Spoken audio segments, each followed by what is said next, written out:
네, 안녕하세요. 심플케어입니다. 네, 이번 영상에서는 2019년 장기요양 재무회계 세입예산안 작성 방법 주간보호에 대해서 알아보도록 하겠습니다.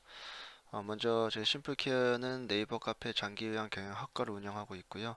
아래 주소를 쳐서 들어오시던지 아니면 네이버 카페에서 장기요양 경영학과를 검색하셔서 들어오셔서 가입을 하시고 승인을 받으시면 지금 이 영상에서 사용하는 예산안 작성 프로그램을 무료로 다운받으실 수 있습니다.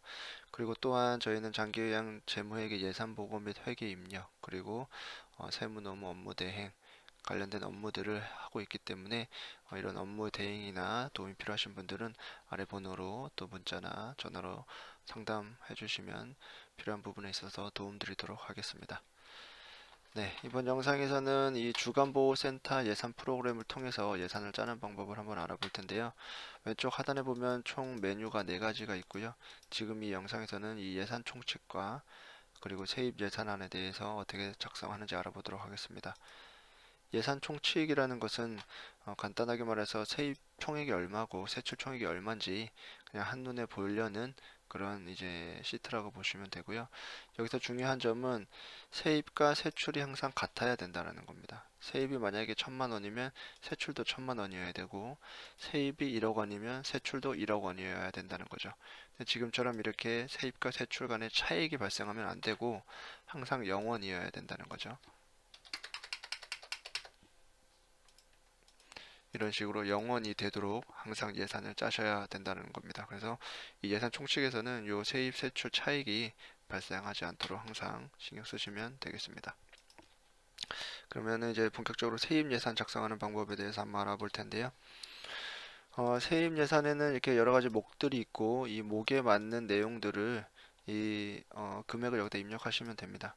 일단 예산이라는 것 자체가 우리가 1년치 지난 6월에 예산을 짤 때는 우리가 처음 시작하는 부분에 있어서 올해 7월부터 12월까지 6개월치의 예산만 짰었지만 지금은 이제 12개월치, 그러니까 정확하게 1년치를 제대로 예산을 한번 짜보는 거죠.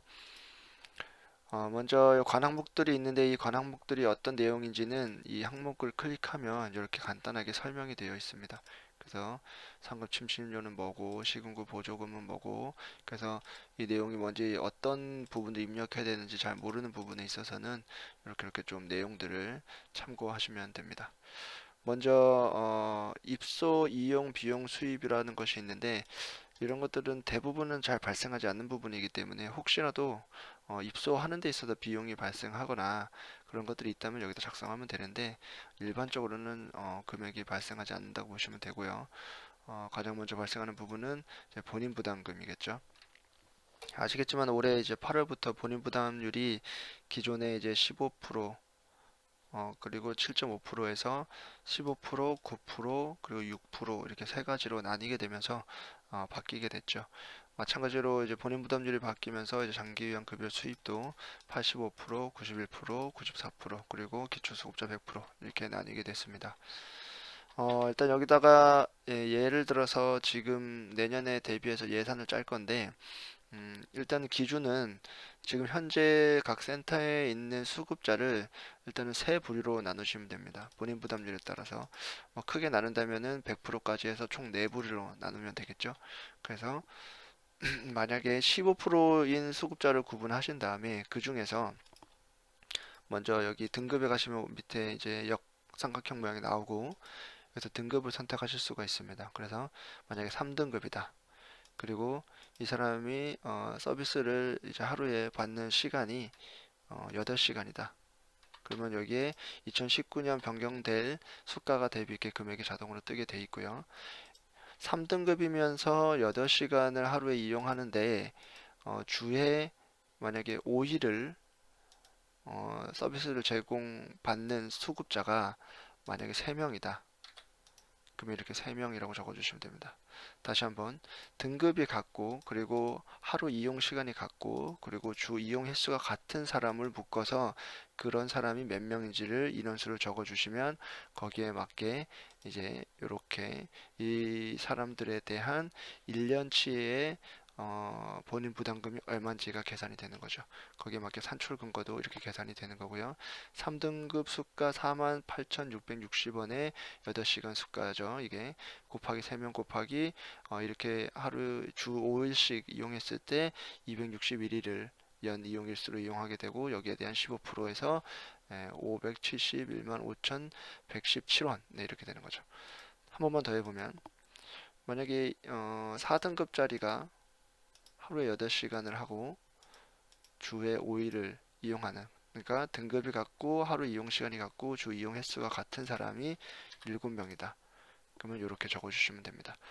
일단 여기서 참고하실 부분은 여기 보면 이런 것들이 이제 셀인데 셀에 보면 이제 색깔이 다 있죠. 그래서 여기 노란색 부분에만 입력을 하시면 됩니다.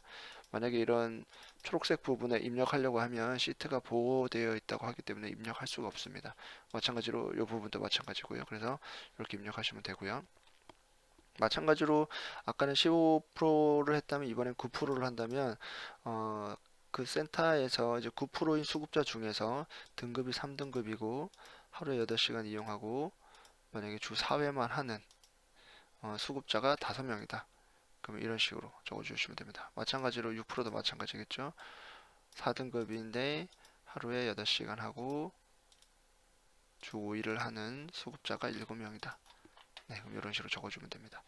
그래서 이렇게 본인 부담금을 세 부류로, 그러니까 수급자를 세 부류로 나눠서 좀 이따 얘기하겠지만 마지막으로 이제 기초 수급자까지 네 부류로 총 나눠서 각각 등급과 시간과 주 이용 횟수가 같은 사람들을 인원수에 맞게 이렇게 입력, 노란색 부분에다 입력을 하시면 자동으로 본인 부담금이 계산이 됩니다.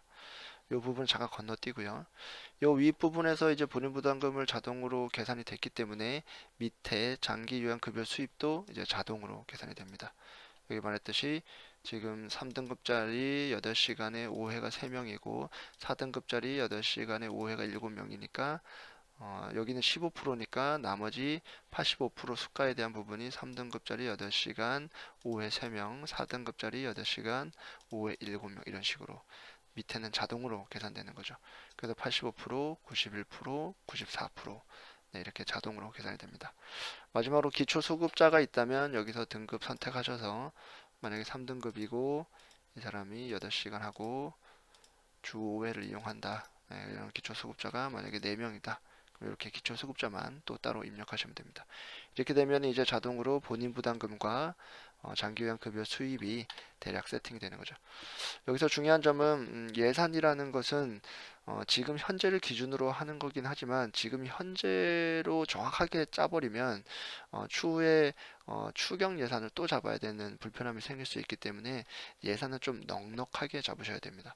예를 들어서 지금 수급자가 우리가 이 정도밖에 없다고 가정을 해도 더 넣는 거죠. 3등급짜리가 우리는 더 들어올 수도 있으니까 적게 짜면은 추경을 잡아야 되지만 넉넉하게 짜면은 추경을 잡거나 별도의 또 다른 업무를 할 필요가 없기 때문에 좀 넉넉하게 잡는 겁니다. 우리는 한 10명 정도 더 잡겠다. 근데 주간보호다 보니까 정원이라는 게 있죠. 그러니까 그 정원을 초과할 수는 없겠죠. 그래서 여기 보시면 이렇게 입력할 때마다 이렇게 수급자 총원이 나옵니다. 만약에 여기다 지금 36명인데 뭐 2등급짜리를 8시간 주 5회 만약에 지금 36명인데 4명을 더했다. 그럼 여기 40명으로 바뀌죠. 그러니까 이 한도 내에서 지금 현재 기준 수급자 기준으로 하지만 더 해도 되는데 그래도 이 총원은 넘을 수는 없겠죠. 그래서 정원을 지키는 한도 내에서 넉넉하게. 그래서 대부분은 이렇게 요양원이나 주간보호 같은 경우에는 그냥 정원 기준으로 현원이 아니라 정원 기준으로 만약에 지금 정원이 40인인데 지금 현재는 30인밖에 없다 하더라도 그냥 40인 기준으로 넉넉하게 이 예산을 짜시면 될 것 같습니다. 이렇게 되면 이제 본인 부담금과 장기요양 급여 수입은 다 짰고요. 네, 식재료비. 식재료비는 여기서 이제 가상으로 계산을 해볼 수가 있습니다. 예를 들어서 주부식비 한 달에 한 4,000원 정도 1인당 4,000원씩 받고 지금 여기 보면은 여기 40명이니까 월 평균 이용자 수가 만약에 40명이다. 그랬을 때 월 평균 이용 일수도 만약에 한 20 정도 난다. 그럼 여기 자동으로 어느 정도 계산이 되죠. 만약 25일이다.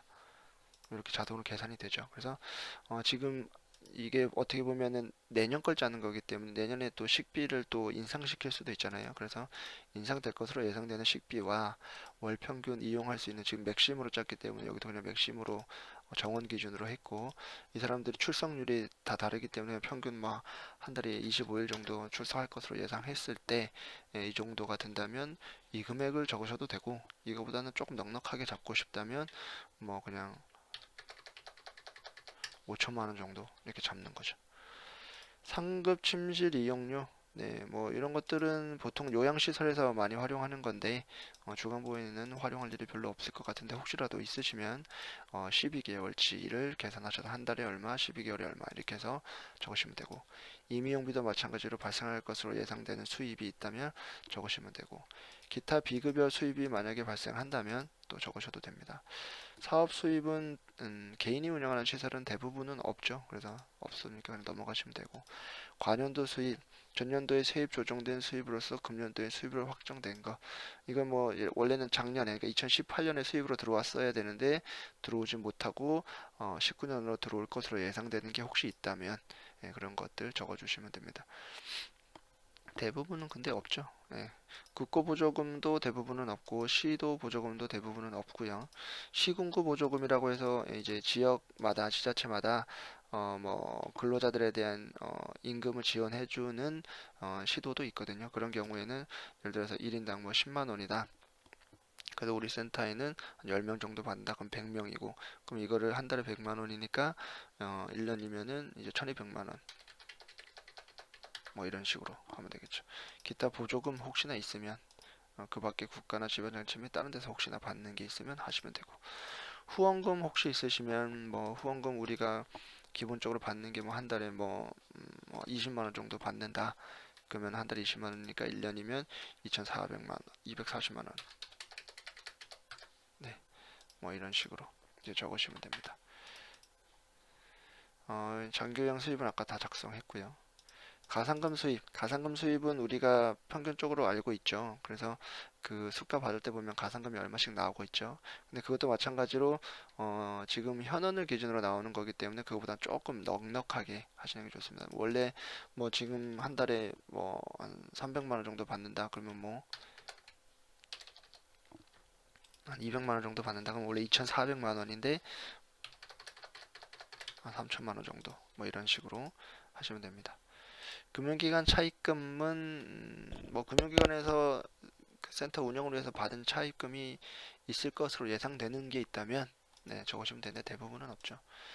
기타 차입금은 이제 금융기관을 제외한 여기 보시면 개인 단체 등으로부터 이 차입금이 혹시나 발생할 것 같으면 하시면 됩니다. 법인 전입금 법인에서 운영하는 센터일 경우에는 법인에서 센터에다 돈을 넣을 수가 있죠. 그런 법인 전입금이 있을 것으로 예상되는 금액 12개월치 1년치 적으시면 되고 후원금도 마찬가지고요. 기타 전입금은 대부분 센터의 대표자나 운영자가 센터의 운영을 위해서 돈을 넣는 경우에 이제 기타 전입금으로 잡히게 되는 거죠. 그래서 개인 등 설치 운영자로부터의 운영 지원금이라고 보시면 되고요. 내가 어느 정도 운영하다 보면 돈을 좀 넣어야 될 것 같다. 2019년에 그러면 넣으시면 됩니다. 기타 전입금 후원금 이것도 뭐 전입금형 성격인데 후원금이 될 수 있는 부분들 넣으시면 되고 전년도 이월금 전년도 이월금은 지금 정확하게 알 수는 없죠. 12월이 다 끝나봐야 사실은 2월 될 금액이 얼마인지 알 수 있지만 그냥 대략적으로만 일단 적으시면 됩니다. 그래서 12월이 끝나는 시점 됐을 때 얼마 정도 남을 것으로 예상되는 금액 그대로 2019년 1월로 넘어갈 것으로 예상되는 금액이 있다면 적으시면 됩니다. 전년도 2월금, 후월금, 뭐 후원금이 있는데 아직 다 쓰지 못한 게 있다면 당연히 적으시면 되고 식재료비 있는데 아직 다 쓰지 못한 게 있다면 적으시면 됩니다. 이것도 마찬가지로 지금 12월이 다 지나봐야 정확한 금액이 나오겠지만 그냥 대략적으로 적으시면 됩니다. 부정품 매각 때 내년에 혹시나 뭐 물건을 집기나 이런 걸 팔아서 생길 수 있을 수익이 있을 것 같다면 적으시면 됩니다. 대부분은 없겠죠. 기타 예금이자 수익 요것도 통장에 넣다 보면 좀 얼마씩 생기는 경우가 있죠. 그래서 그런 게 혹시 있을 것 같으면 넣으시면 되고 직원 식재료비 수입 내년에 직원에 대한 식재료비를 얼마 받을 것으로 예상된다. 그래서 한 달에 얼마, 12개월에 얼마 이렇게 적으시면 됩니다. 기타 잡수입 위에 있는 모든 수입을 제외한 기타 말 그대로 기타 수입이 발생할 것으로 예상되는 금액 적으시면 되고요. 운영충당금, 환경개선 준비금으로 해서 혹시나 수입으로 해서 들어올 것으로 예상되는 금액이 있다면 네, 적으시면 되겠습니다. 이렇게 해서 그러면 이번 영상에서는 세입을 작성하는 방법, 네, 세입 예산을 작성하는 방법에 대해서 알아봤고요. 다시 한번 마지막 거를 좀 설명을 다시 드려야 되겠네요. 이 운영 충당 적립금이나 시설환경 개선 적립금이라는 것은 특별 회계로 따로 적립을 해야 되는 부분이기 때문에 세입 예산으로 잡히긴 했는데 사실상으로는 이제 세출 예산에서 여기에서 이제 적립을 하면 일로 들어오는 그냥 회계상에 필요한 어떤 항목이라고 보시면 됩니다. 그래서 이거 세출 예산에서 안내를 해드리겠지만 운영 충당금 얼마 정도 내가 적립할 것 같다. 한 달에 100만 원, 1년에 1200만 원 할 것 같다라면 여기도 그 정도 그냥 잡으시면 되겠습니다. 네, 이렇게 해서 이제 세입예산, 주간보호 2019년 예산안 작성 방법을 다 알아봤고요. 이 다음 영상에서는 임직원 보수 일람표 작성 방법에 대해서 알아보도록 하겠습니다. 네, 감사합니다.